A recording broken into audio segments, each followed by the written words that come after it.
China's top trade negotiator arrives in Washington to sign phase one of the U.S.-China trade deal. Hello, I'm Arnold Knight, and this is The Heat.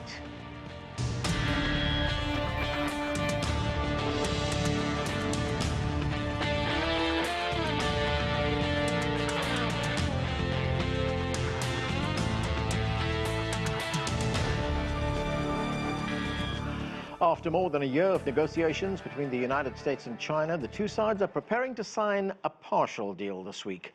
Chinese Vice Premier Liu He and a 10-member delegation arrived in Washington on Monday afternoon.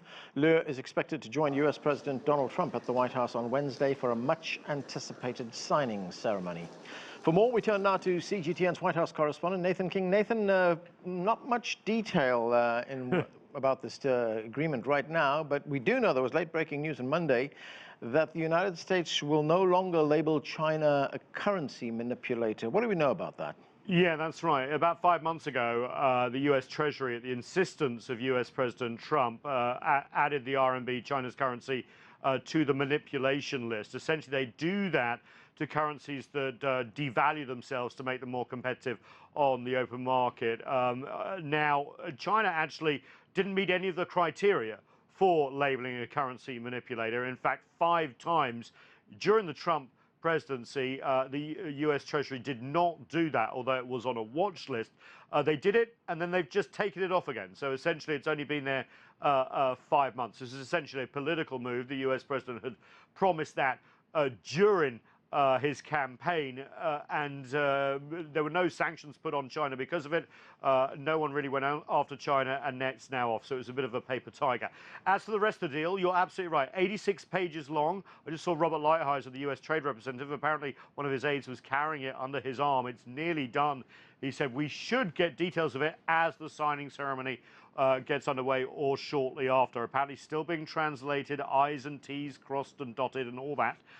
What I can tell you is that the US have put about figures that would increase substantially China's purchase of agricultural and other goods from the US. $40 to $50 billion a year in agriculture, $200 billion over 2 years in total. I'd be interested to see how firm those figures are. There is a chapter on intellectual property. There's a chapter on currency, as we just talked about. There is also a chapter on market access as well. Now, what we don't know is the devils of the details, and we don't know whether China's going to be asked to be doing something more than its recent legislation. Remember, it's been opening up financial services, the auto sector, lots of others as well. So maybe the moves it's taken already are in that deal, or maybe not. Enforcement will be watched as well. So there's a lot to look out for. Nathan, we understand that this deal only impacts about a third of Chinese exports to the United States. So right. How significant is it then? Oh, it's very significant. Essentially, this is a pause and step back from the trade war.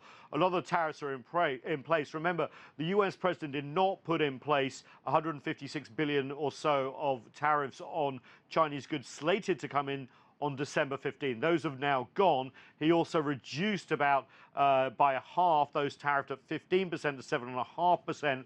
But still, on over 200 billion, we've got 25%. In fact, 2/3 of Chinese imports into the U.S. are tariffed. Remember, it's U.S. importers and businesses who largely pay these tariffs. So there is a lot riding on phase 2. Now, phase 2, U.S. president said, will start negotiations straight after the ink is dry on phase 1. He's even talked about going to Beijing, but then recently he's hinted that phase 2 may not be concluded until after the election in November to see if he's re-elected or not. And a lot of the stuff that's really important to the US and China is in phase 2. And we haven't even talked about the differences when it comes to technology, access to semiconductors, the treatment of Huawei, the entities list. All these things have yet to be worked out. So even though it's great that the two biggest economies in the world are stepping back from their 18-month trade war, which has caused so much uncertainty and hit both countries as well, we are by no means at the end of the tunnel. At the end of the beginning is perhaps the best way of describing it, Anna.